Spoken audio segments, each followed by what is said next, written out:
الحمد لله رب العالمين الرحمن الرحيم مالك يوم الدين إياك نعبد وإياك نستعين اهدنا الصراط المستقيم صراط الذين أنعمت عليهم غير المغضوب عليهم ولا الضالين.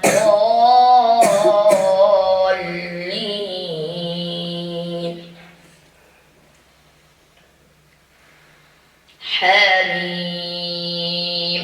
تنزيل الكتاب من الله العزيز الحكيم. ما خلقنا السماوات والأرض وما بينهما إلا بالحق وأجل مسمى والذين كفروا عما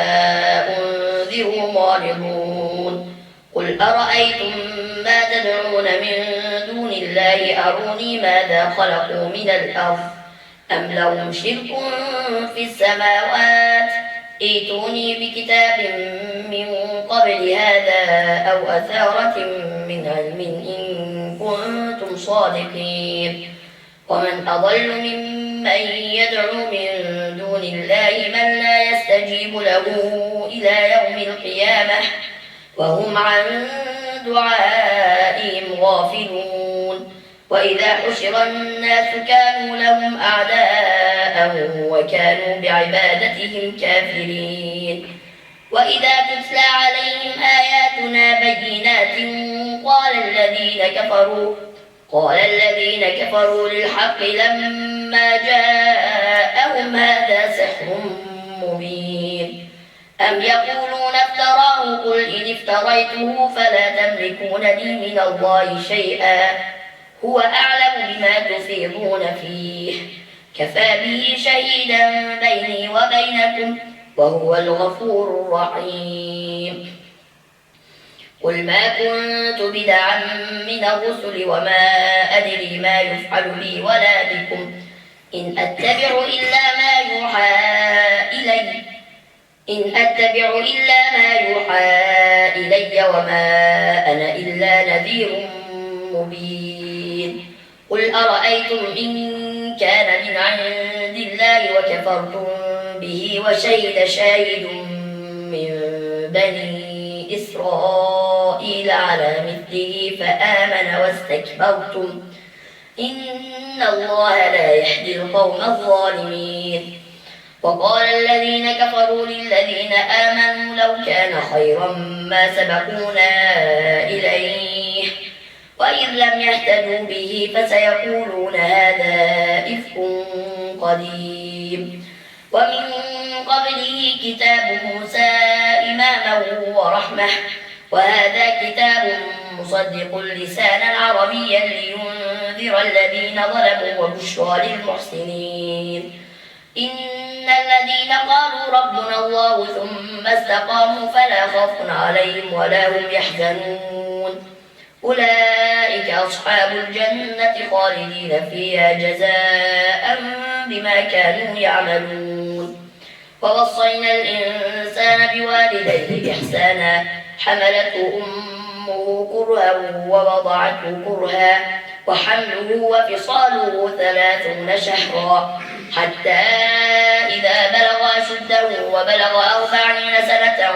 قال رب أوزعني أن أشكر نعمتك التي أنعمت علي وعلى والدي وأن أعمل صالحا ترضاه وأصلح لي في ذريتي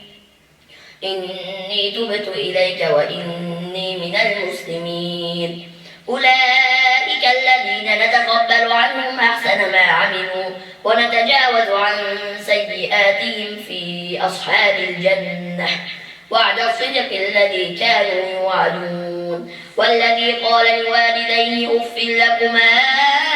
أتعدانني أن أخرج وقد خلت القرون من قبلي وهما يستغيثان الله ويلك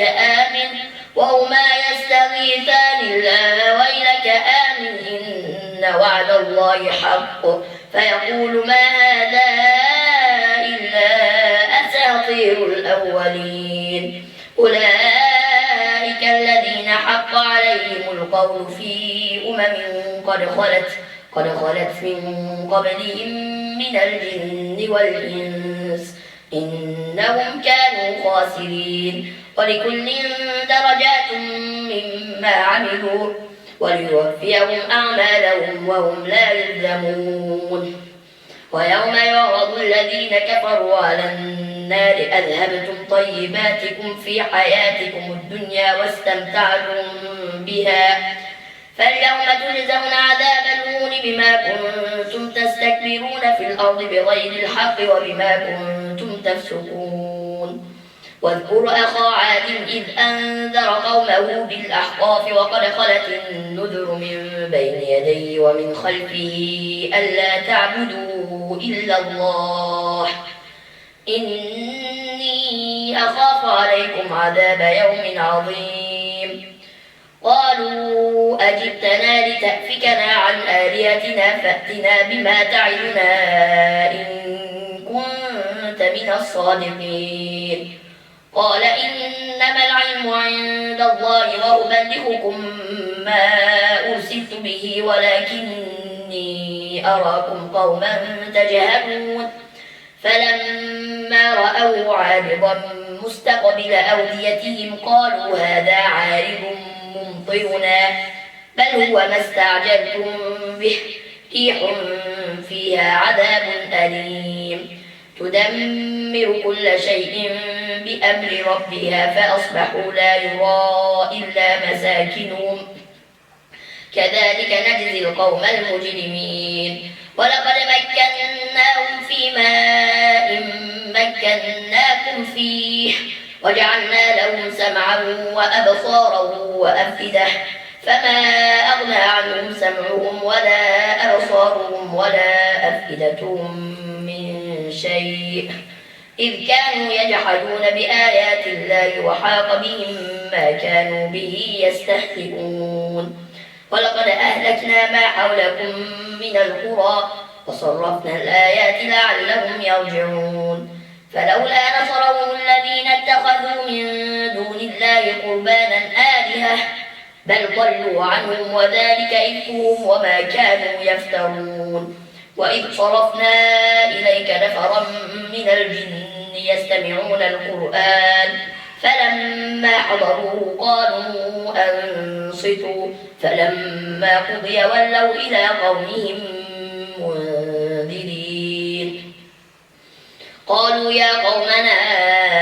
إنا سمعنا كتابا أنزل من بعد موسى مصدقا لما بين يديه يهدي إلى الحق وإلى طريق مستقيم يا قومنا أجيبوا داعي الله وآمنوا به يغفر لكم من ذنوبكم ويجركم من عذاب أليم ومن لا يجب داعي الله فليس بمعجز في الأرض وليس له من دونه أولياء أولئك في ضلال مبين أولم يروا أن الله الذي خلق السماوات والأرض ولم يعي بخلقهن بقادر على أن يحيي الموتى بلى إنه على كل شيء قدير